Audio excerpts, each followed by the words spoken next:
Okay, so we are on day two of Mishlei 2515. So we translated it. Be'orech apayim yefute katzin v'lashon racha tishbar garam. With slowness to anger, a ruler is duped, persuaded, or made open, and a soft tongue will break bone or hardness or the strength of bone. Um, I only just like a minute ago copied and pasted. I was right that Reuven Peskin commented, but I haven't read this yet. So he says orech equals length. Tishbar is she, it breaks or will break. Both erech and orech are nouns meaning length. Both forms are well attested elsewhere. For example, okay, I hate it when people translate it like that. I know people like to be fancy, but in Proverbs, locution erech apayim is always short for is erech apayim or bal erech apayim. Interesting. That is why probably why it's a different noun form here to distinguish concept from man. So it's interesting. I found someone who disagrees with that. As for Tishbar, it's that's simple. It's tantamount to Tishbor with a cholam. It's third person feminine imperfect call from the root shin bet resh.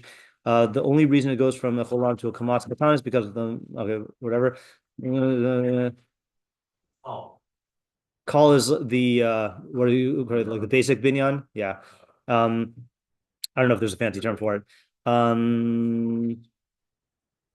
Okay, Yefuta can most definitely not mean he seduces others. That was your question? Yeah, right. As one of your students pointed out, that would be Yefate. Okay, good. All right, so that clears up that. Okay. All right. So our questions were, what is the subject and decision-making scenario of the pasuk? To what extent is this limited to a cutscene? So we didn't know if this is about Davka dealing with a ruler or anger or slowness to anger or seduction or bone breaking. Who is the katzin? How far can we extend this? Why use a strange word? What is orech apayim in this context? Is it slow to get angry or slow to act on anger? And is it internal, like, emotionally, or is it like visibly displaying the anger? 4, who has the quality of orech apayim? If it's the quality of the superior, how do we account for the clash between this good quality and the seemingly bad result of yefuteh? We said it has a negative connotation. 5, what is the cause and effect mechanism in the first two, between the first and the second halves? Or sorry, in the first half and the second half. 6, what does Yefuta mean? Does it have a negative connotation like pesi or a neutral positive connotation like persuaded? 7, what is the relationship between orech apayim and Yefuta? 8, what is the lashon racha? Does racha refer to style or substance? 9, what is the relationship between the two halves? Are they opposites with vil lashon being but a tongue? Or are they complementary or some other relationship? Are the two halves even talking about the same situation? I.e., are you using the lashon racha on the katzin, or is the second half talking abstractly about a different situation? Likewise, is it the same person doing the action in both halves? Can this be an ABCD pasuk where each of the two first halves applies to both of the two second halves? 10, what are the positives and or negatives here? And then 11, what is the mashal about breaking bone? Or hardness or strength of the bone. Why mix this much into a pasuk with the literal first half? I saw something, by the way. This might not. I don't know if we're going to go into interpretations here, but I saw Malbim takes this in a really interesting direction, just in terms of the mushal. Sorry. First of all, this is a reminder. First of all, I did not notice that there is a parsha break in the last pasuk. So you have in 25, 1 through 13 is one section, and then 14 starts another section, which ends with 20. Now, in main Mishlei, in 10 through 24, then the parsha breaks are few and far between. I think we saw it's like 10 until like for many chapters, and it's also seemingly random. But in 25 and on, there are more frequent parsha breaks. So we should keep that in mind. I don't want to go back and like explain the whole last part, but we did see that there were certain clusters within that, but it'd be interesting to see a mega cluster. Okay, anyway, the tongue. So Malbim says like this: orech apayim yefuta katzin v'lashon racha tishbar garim im hakatzin koes alacha. If a ruler gets angry at you, al tishtadel sheyavir chatasacha legamre. Don't try to remove your sin entirely. Ki tafasta meruba lo tafasta. Interesting to see that. Right. So what does that mean practically? It means that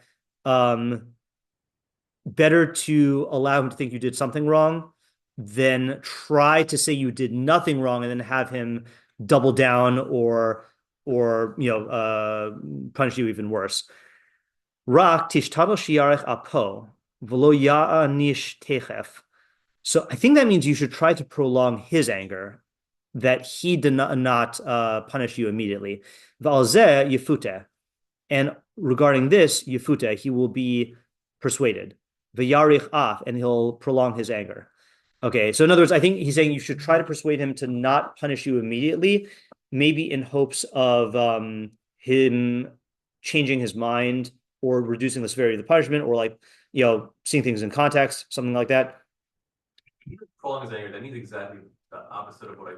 So prolong in the sense of like, we said that slowness to anger could either mean it's difficult to get angry or it's the response is delayed. So it means you should try to make his okay. Yeah. And that's like when we say about Hashem is Erachapayim, we definitely mean that, which means that he delays punishment so that people have time to do tshuva. Right. Okay, but this is the part that interested me. The achakak lashon haracha tishbar garam the etzem hakasha, it'll break bone and hard bone. Who mashal lakuch mechayos hazolalim basar sheyishburu atzamos bilashonam. So it's a mashal for wild animals that gorge themselves on meat, that they break bones with their tongue. Okay, now I don't know if he thought that they literally. First of all, I don't think this is true. I don't think tongue any animal that I know of. Well, I guess David is the most qualified to know this. Whether an animal can, like a lion, I don't know. Yeah, can seem like an elephant tongue just by sheer weight, maybe. I don't know, but I do think that what it means is it's broadening tongue to mean like ravenous eating and breaking a bone. So that's not what I imagined, right? Like in other words, I imagined like, oh look, a seemingly soft thing can break something really hard. This is like, no, it's an animal like going, and then cracking the bones to extract the marrow. Very different imagery. Kain achar zeh b'tachtonim tishbar midas hadin hakasha. So too, I think he's saying tachtonim because of what he's going to say next. Then with supplication, no.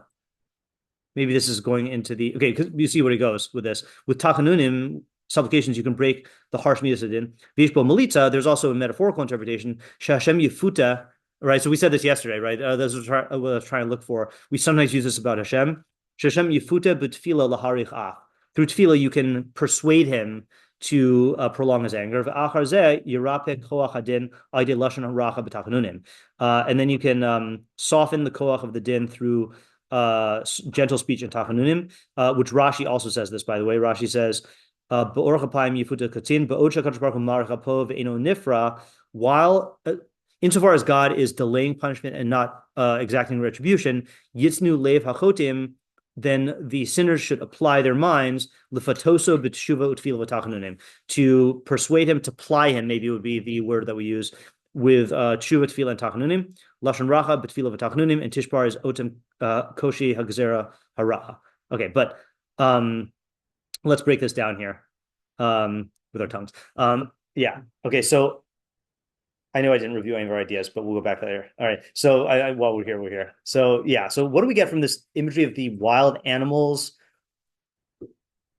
gorging themselves on meat and breaking bones with their tongues? And then I think we can separate the idea about Hashem from the Melech Basar V'Dam. And it's interesting. The strategy is saying, we were talking about strategies for like in the moment you reduce the king's anger. This is more like you get him to delay, and then later on the anger will diminish. Yeah. I don't get what's the lashon racha with the animals. I think it's saying that the emphasis is really less on the racha and more on the lashon. That they not only do they bite the meat off the bones, they crunch into the bones and get the marrow. I mean, he doesn't say marrow, but I assume that's why they're breaking the bones, or they're just so much zolalim that they don't even care that they're like biting into bone. I don't understand the first half and the second half. I know, me neither. It doesn't quite correspond, right? I mean, okay, let me take one step here. In other words, sounds like the Tishbar Garam. No.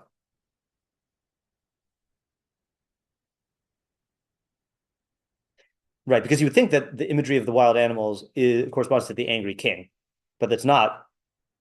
Doesn't seem the way that the second half is presenting it. It's like you're admitting fault. No, right.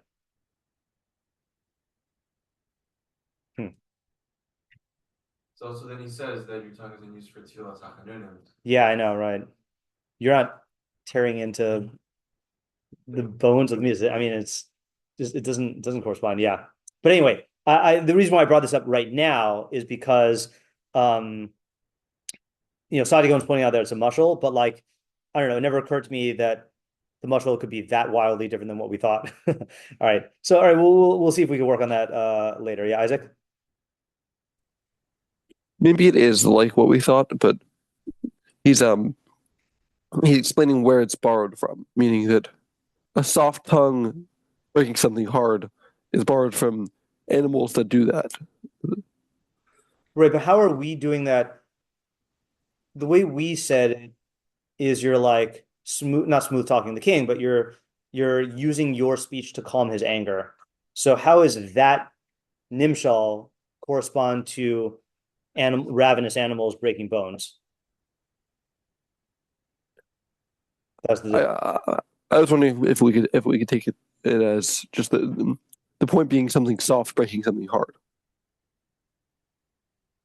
Okay. I'm not persuaded. Yeah. Let's review what we did yesterday, and I wanted to show a couple supports, and then we'll take it in new directions here. Okay, so Isaac was emphasizing that this is really less davka about a boss or a ruler or superior. It's really more about what you think is going to be persuasive. It's more about rhetoric, right? You think you're going to be persuasive if you're harsh and forceful with your speech, but no, you should be controlled and not go all out. And then, oh, sorry, that was for the second half. First half is exercising restraint. You might think that you should go all out, but no, you should hold back. And then the second one is when you do go all out, you might think that you should be harsh, but no, you should be quiet.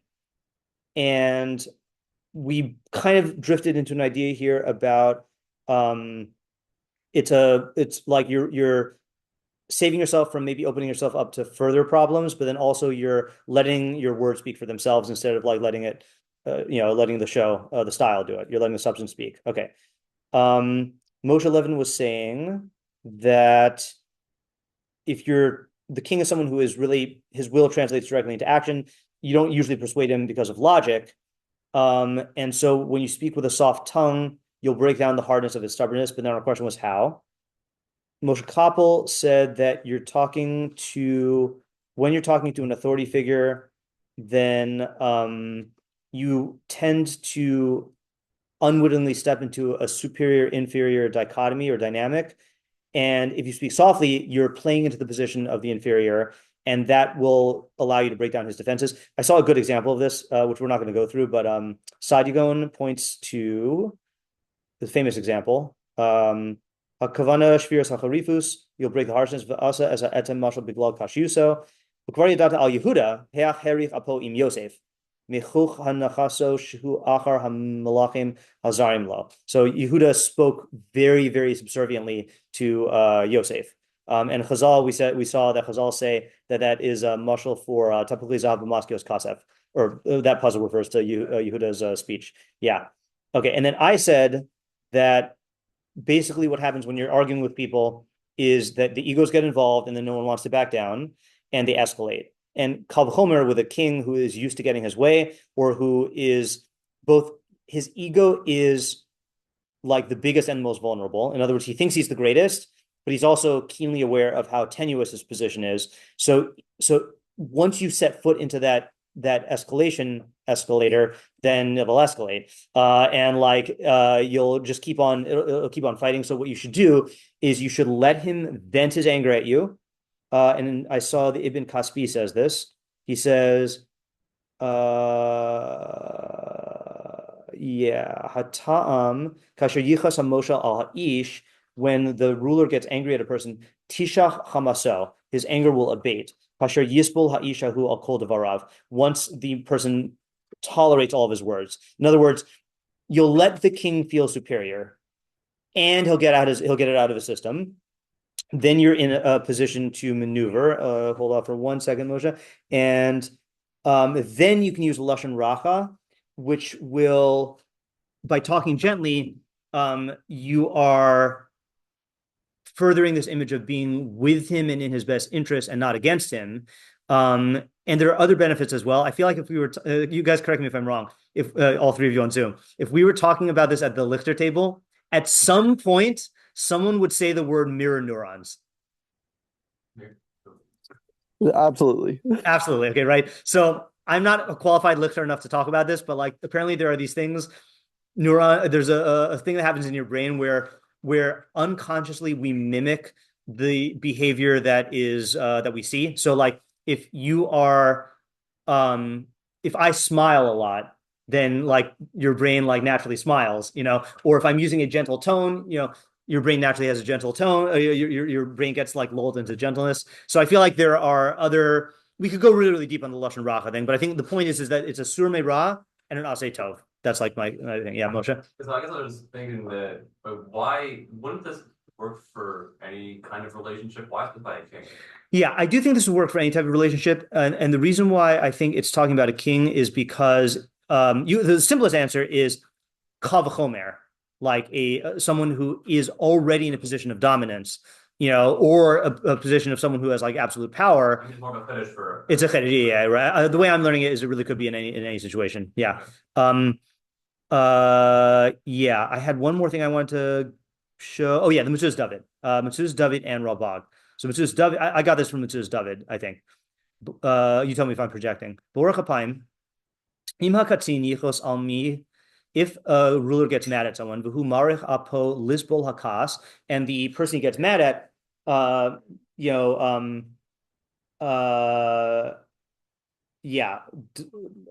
slows the king's anger, I guess, by tolerating it. Below yashiv amarim, it does not respond verbally. Az bavur zeh yifutem mimenu hakatzin v'tanuach chamaso. So then the ruler will be placated and his wrath will be abated. Lashon Racha v'im Yosif ledaber lemulo rabo. Oh, I sent in a correction to this. It's supposed to be Rachos. If you send in, if you continue to speak softly to him, Az hadavar hazet tishbor v'tuvato koshi hakas mikovakol. Then you can like totally get rid of the harshness of the anger. So it's a two-step process. Yeah. Anything to add to that? Yeah, I don't think I cannot be Rabos. Yeah. In fact, you should probably speak less. Yeah. Say less. Yeah.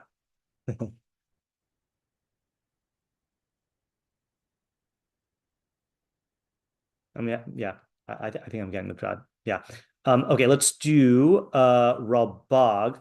And we're actually going to not use YUTorah Rabag because check this out. So, no. So many abbreviations that I just like got lost. So let's look in the packet. I think I put the Rabag in there. Yeah. Okay. So he gives several interpretations, and one of them is going. You were the one who said, Moshe, that it might be that the ruler is prolonging his own anger. Someone said that yesterday. I feel like meaning as opposed as logic. No, I'm saying not in your shop. But I'm saying like when we were reading it yesterday, we said that right. Okay, so he's going to take both directions. So first, I think this is where the Metzudas David gets it from. Harachas ha'af ha'kas yifut ha'shalit kishiyichas al ha'adam rotel marshim lo yichos midavarav hashomea ach yisbolosam. So if the listener does not get angry because of the king's words, but he tolerates them, it will be a cause of removing the evil that the king wanted to do to him immediately. But it will not completely remove the ra. But it's the soft tongue that will break the bone. And bones are just being used because they're the strongest thing. So, for example, that's what was driving the Malbim. He says davka bones, but everyone else so far seems to say that bones are just a stand-in for something hard. Rotzalomar shekavar tishbor koshi hachema v'ha'af v'tasirim b'shleimus. It'll remove it completely. Okay, so I think that was just where the Metzudas David was getting from. Okay, next. O years of ki im haya hakatzin erach apayim hine b'zeh yifuta shelo yagia mimenu ra bilti roy. This is a good one. So if the katzin is erach apayim, this will. I don't know why I use a yifuta, but he can be. I think he can be persuaded so that nothing bad comes from him. V'zeh mima shiur she'im haya rav hakas. If he were very angry, hine rov kaso yivalbal inyanav. So then his great anger would mix up his affairs. V'lo yichol adam lafatoso, and no one would be able to persuade him. Levilti asos mashi is chayav mikaso. No one could persuade him from not to act on what his anger dictates. So this is, for example, we see both examples with Achashverosh. We're in that season now, right? That in Perek Aleph, he got really angry, but his advisors were able to persuade him. Well, actually, maybe they leaned into his anger. Maybe it's not a good example. But then later on, he tried to abate his own anger, and it didn't work. And then it got, then he ended up killing Haman, which I don't know we never know if he regretted that, but whatever. But the point though is that if you are a king, it's going to be very easy for you to do things that you regret, that like no one stops you because you're the king. We know that kings are surrounded with yes men typically, and hypothetically, if a president wanted to capture Maduro or go to war with Iran, it's very and I'm not saying he did that out of anger, but I'm saying if someone angers him, it's very easy for that anger to translate immediately into consequential action. And if that's bad action, then that's very bad. So if you are a king, it's in your best interest to be a rekapayim. I think that's his shot there. And he doesn't say how the lashon racha could do this, but I feel like if you are a king, you can calm yourself down by speaking calmly as well.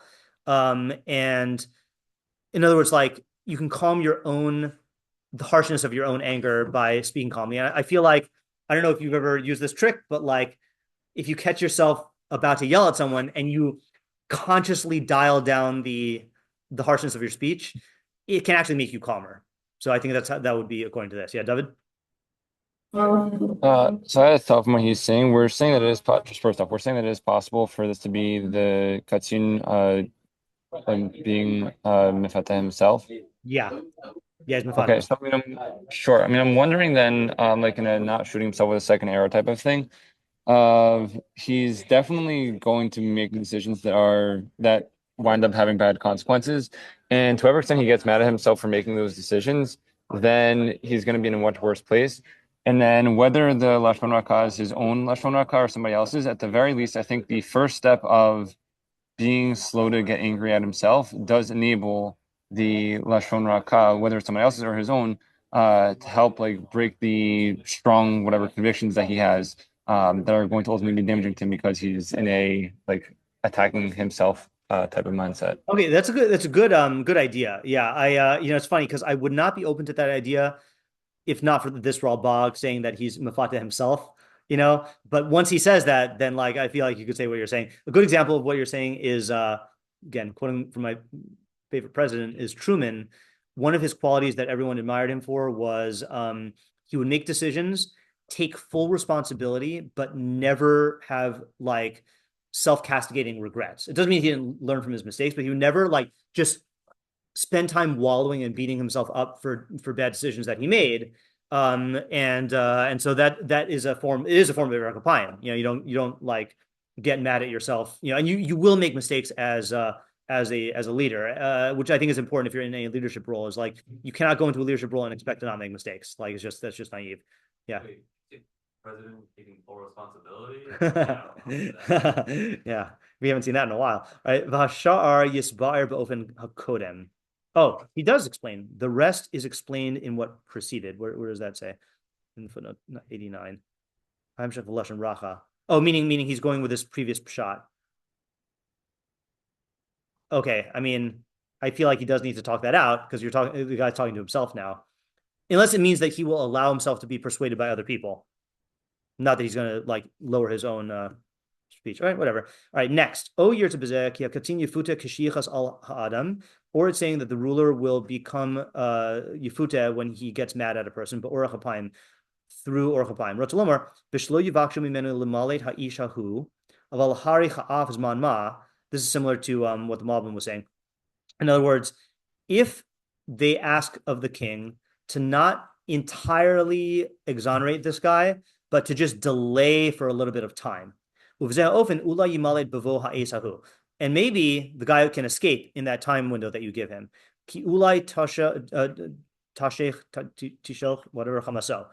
Because maybe his anger will abate. This is a good strategy. So his brothers wanted to kill Yosef, and he said, let's not be hasty, let's wait. And then they decided to sell him, right? So if you delay, maybe you'll save someone's life. But a lashon racha can have an immediate effect. So here he's saying, basically, if a king is angry at you or at someone, and you want to stop the king from doing something rash, say, sleep on it, right? Make a decision about it tomorrow. Let's give it some time.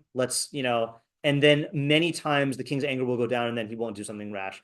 Which also plays into the king, because you're not telling him, don't punish the guy, because that might challenge his ego. You're saying, no, punish the guy, but let's just wait until we can let the dust settle. You can use whatever lashon you want. Yeah. I mean, outside of King Machshavah, I've heard the idea of when you're really mad at someone, there's a large instinct to specifically heard this in writing an email, but a lot of people write unworded emails, and they said even wait 5 or 15 minutes and then to write that email, it's gonna be worded much better. Right. Yeah, that's good. That also reminds me of the Lincoln strategy, right? They say Lincoln would write when he was writing against to his enemies or opponents, he would write a letter, then he would take it and put it in a drawer, and then rewrite the letter and then send the second one, because he knew he'd have to get it out of his system. Yeah, the way I do that is I write it and then I have ChatGPT. I use ChatGPT to identify any of the things that are needlessly provocative and or could be misinterpreted. And that kind of strategy, I don't think luckily allowed, right? Because I think it would be better to work on the inclination itself rather than. I mean, for character development, you should work on the inclination, but for shalom, you're even allowed to be, to be mashana for shalom. You're even allowed to lie. So dialing down your anger in order to make peaceable talks with people, I think is positive. Yeah. So I just mean the writing the letter, writing it all out part. What would be halakhically problematic about that? I mean, because you're not controlling your emotions. You're just. What's the halacha? I guess philosophically. Yeah, I mean, I think that's the best approach to dealing with emotions is if you try to oppose a powerful emotion, it usually ends really poorly. So channeling it or harnessing it or redirecting it so that you can be in a situation that's more, look, I mean, the whole Hilchos Deos approach is you are inclined, if you have a holy hanefesh, if you're inclined towards one extreme dea, you force yourself to act in the opposite way so that you can get to the middle path. Yeah. Okay. Here is an interesting one, which goes against what Peskin says in YouTube, which I don't know if this is a genuine grammatical machlokus or if Zrachia just has a different shot. So this is a cool one. But Orchapaim, Shehakatzin hu nifte v'nitfas me'avas ish shuhu marich hapo. So the ruler is I'm actually not going to translate this. We'll have to figure out a good translation for it. And nitfas, and literally seized, right?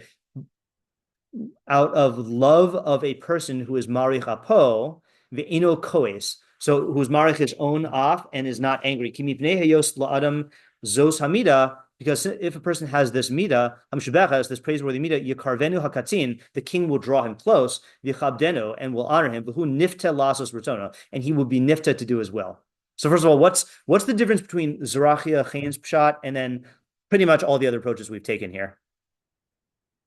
King is wanting to do someone else's will. Isn't that also what? Oh, okay, yeah. I mean, I guess we've said softening the king's will. Right. That's true. I think there's a difference in the decision-making scenario, though. Yeah, Isaac? It's not a specific instance of being marich off when you're with the king. Right. This is not a targeted fix. We were all taking it as in the moment of anger, you could be mafate the king. This is saying, no.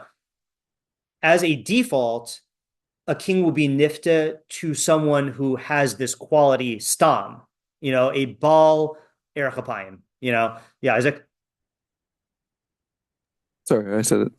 Oh, sure. I feel like I probably do have an example of this historically. But you can imagine an example where, like, especially if you are a king who is prone to flights of anger or impulsivity, having a steadfast advisor who doesn't get flustered is a very, very, beneficial asset. And so the king will like trust you and use you, like, use you as a oh, it's interesting also. The king will not only use you for advice, but he'll also use you as a factor to check his own anger. So ultimately, what will happen is you will often get the final say because he's going to realize I can't do this on my own, and I need to like go to someone who's calmer. So I think that's it's a good idea, whether it fits in with the grammar or not. Okay, let's try the meiri. I have not looked at the meiri yet. Meiri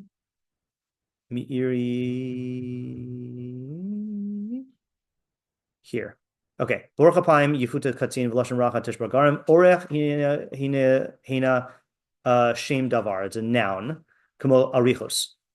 Hanigle bo. So I think he's saying it meaning not an adjective or not a verb. I don't know. I think that's what we've been saying. Hanigla bo he'arlios ha'adam sovel kas hatakif mimeno alav. So the open the explicit device is it's a lesson that a person should bear the anger of the person who's more powerful than him. Amar be'orach hapayim klomer b'sivol kaso, in tolerating his anger. Yeah, see that is different, right? That's just reading it differently. In other words, we were saying it either means that you delay acting on anger or you delay. You're slow to get angry. This is like you almost like not you draw out his anger, but like you allow the anger to fully, vent, something like that.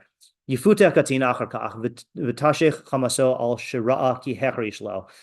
he'll be silent because of the fact that his anger will abate because of the fact that you were silent towards him, meaning you didn't talk back. The ilu ha'ez lahashiv elav. This is a really good pasuk for teenagers, right? If their parent is angry, like to not talk back, and they think that they have to do that, and that's going to make things better, but like it's just going to backfire. The ilu heiz lahash, the ilu heiz lahashi velav. If he is so brazen to respond, hechzik hachara, that's going to strengthen the anger. And the anger will increase. That through smooth talking, with dvarim metukim and sweet talking, the tongue will break the bone. Hamashal shebidni imus davarav, with pleasantness of his words, tinatik kushi mosros hakas v'achema. His words will snap the harsh chords of anger and wrath. V'chol davar kasha yikari etzem. Anything hard is called bone. Mimenu yikaru hatainos hachazakos atzumos. For this reason, you call strong arguments atzumos. Higishu atzumosechem. V'amar shemetek halashon yishabrehu. So the sweetness of the tongue will break it. Ki dibur halashon hatzach. The speech of eloquent language, tichnas bechadre lev hashomea, will enter into the heart of the listener, umispate elav, and he'll persuade himself towards you, me'od, hein latov, hein lara, for good or for bad. V'chachmei musar amru halashon in ba'atzamos v'teshaber atzumim, or atzmos maybe. The tongue has no bones or has no strength, but it breaks the strong. Okay, I don't think we saw anything new here. I think he's just being really poetic. Okay, let's do the derech nister. Interesting. One who subdues his inclination is called erech apayim. The ruler is being said about the old king. Who's the old king in the mashal? Yitzhahara. Because he is a ruler and he's older than the Yetzer Tov because he's been there since birth. By subduing the Yetzer, you will seduce it, and you will cause it to rest from its taivos al derech mar ivo savea. I think that's from the Lashon Chazal, that there's a man has a small limb that if he starves it, it will be satisfied, but if he satisfies it, it will make it hungry. So that's like general. They say it about the sexual, but I think it's about like taiva in general. Say about anger also. Yeah, by this mashal. I thought so. Okay, could be. I mean, it does make sense. V'lashon yi'amar l'famim b'makom halev. Lashon is sometimes said about the heart or the mind. Al derech havuos tachshov lashonacha. V'dimion zeh al shem shal lashon shaliach haseichel v'machshavah. So speech is the agent or the messenger of the intellect and the thought. Rotabo kishe haseichel yodea lahanhigo barachos v'chalukos. When the mind knows how to govern the person through softness and smooth talkingness, it's the next page, right? Lo shigar bo lagabi, but not to like get mad at it or rebuke it entirely. But you give your psyche the portion that is due. Vaz yishaber kushio v'chezko. Then you'll break its harshness and its strength. V'yashivehu alatari yosher, and you'll bring it to the good path. So again, this is very, very meiri like, but in other words, it's saying don't try to completely oppose your taivas. First, don't give into it. Meaning to subdue it, right? Like seems to be restrain it. The way he's using it is like restrain your taiva, and then give into it in the proper chok.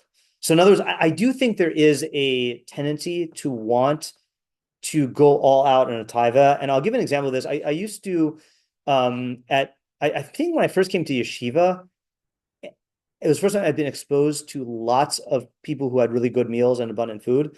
Yeah, like my mom's a good cook, but like there's only so much variety from your mom, So I like used to like at some point I thought of this strategy that if you're at a really good meal, okay, and you're like prone to pigging out, you tell yourself, this is not the last time I will ever eat steak.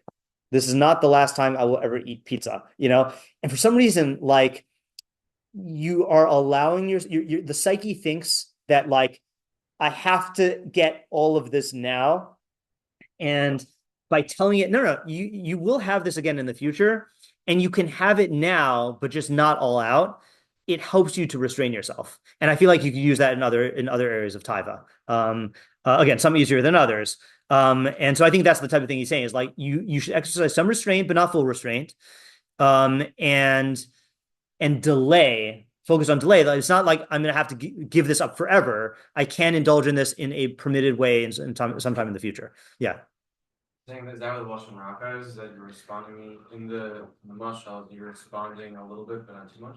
It sounds like it. It sounds like he's saying it's the shliach of the seichel, so you're talking yourself down. Another thing like this is a strategy in like 12-step programs, but like the motto is one day at a time. Like instead of saying, even though intellectually that you're going to give up, you're trying to give up forever. You tell yourself, okay, I can do one day. Okay, then the next day you tell yourself, I can do one day. And you build up. Even if you don't succeed, you build up a chain of days, which is better than just like being a total slave to your taiva. Yeah. Okay. Do we want to tackle the Rashi and the Malbim of persuading Hakadosh Baruch Hu? The erech apayim yifuta katzin ba'oja Hakadosh Baruch Hu marich apov eno nifra. So as long as you have not been punished yet, yitnu leiv hachotim liftoso b'tshuva utfila v'tachanunim. The sinners should ply him with teshuva, tefillah, and tachanunim. Right. So how does that work?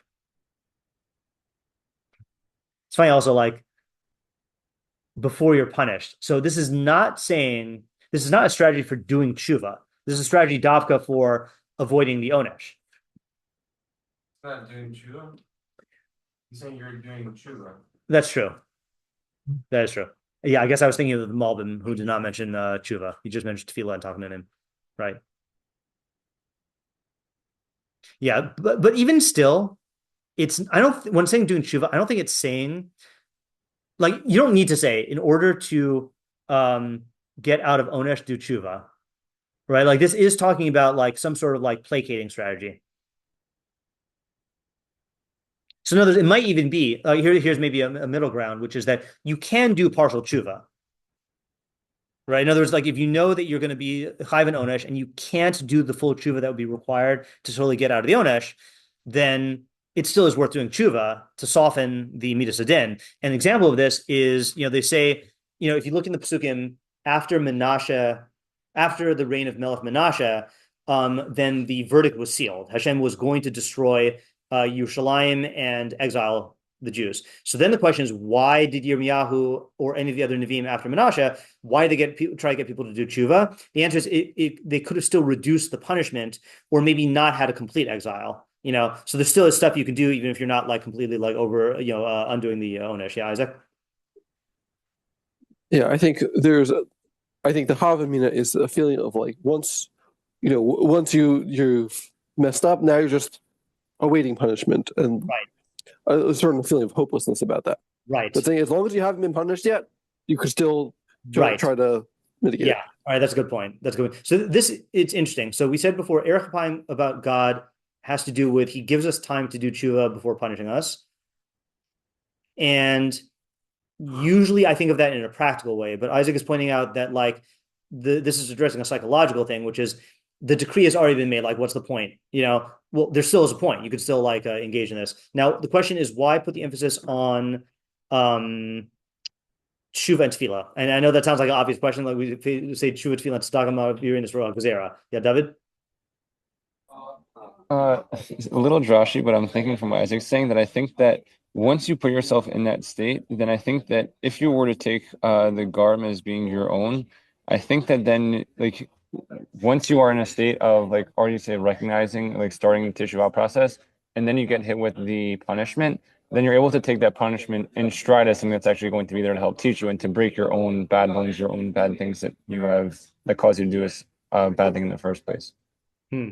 Yeah, it's drushy. My problem is not the drushiness. My problem is the drush itself. Like I feel like being able to take the punishment in the proper way does not really fit with me with breaking the bone. Yeah. Also, I don't feel like this is what Rashi's saying. Rashi seems to be saying you're breaking the etzem gezerah. I mean, I see where you're getting from the kochia gezerah. You're going to diminish. So that part maybe I could work with. Yeah, maybe I can work with that in terms of Rashi's lashon of like you're diminishing the harshness of the gezerah. And it was like this: what makes a gezerah harsh? How much it hurts you? Yeah, and what determines how much it hurts you? You, right? How much hurts your ego? Right? Yeah. So I think one of the factors is to the extent that it feels undeserved, there is a much greater hurt. But to the extent that you feel that it is deserved, then it will not hurt as much. That's one. Two, to the extent that it feels pointless, then it's gonna hurt. And to the extent that it feels, I can use this, to better myself, then it doesn't hurt. It's like it hurts, but it's the type of pain that you can embrace, So that might work for what David is saying, is that if you prepare yourself through tefilah and tshuva, even though you get the onesh, you can reduce its harshness by relating to it properly. That's a good idea. That's a nice idea. How exactly does tefilah agree with that? So tefilah does it in the sense of being mispalel, of judging yourself in Hashem's framework, is you're realigning your own conception of yourself and your needs and what's good and what's bad in line with God, and disabusing yourself of like illusory notions. Tahanunim is emphasizing the undeservedness of the kindness that you have received up until now, which also makes it not like, in other words, the guy who's saying, I don't deserve punishment. Well, you don't deserve life. You don't deserve existence. It mitigates the ego in that sense. And then the tshuva is, when you're actually like working on yourself and readying yourself to receive the onesh. So would tahanunim include like vidoy or the like actual like sayings of like I sin for this thing? I would subsume that under tshuva. I think tahanunim is going to be under tefilah and bakasha, supplication. Yeah. So did we just have a thing where the most useful idea I got out of Mishlei today was from Rashi? I think so. That's good. Yeah. All right. Go Rashi. All right. So I think, again, this is interesting, like subtleties. I also really like the idea of the Zrachya Chain, that if you are next to leadership, you can single yourself out by marketing yourself as someone who keeps their cool under pressure and doesn't get angry, and that the king can turn to as a level-headed confidant. Yeah. Yeah, Isaac? Does that work with the Be'orech Apayin? Does think- Rashi or does No, it's Rashi. yeah? So that's what I was saying. I don't. According to Reuven Peskin, it does not work because he said Orach Apayim is not about the person. But yeah, Okay, yeah. I'll leave him to debate it out with Zrachya Chain at Chias Mesim. Yeah. Okay. All right. Have a good day, everyone. Oh, next week, by the way, I will be on Zoom because I'll be in Florida, hopefully. All right. See ya.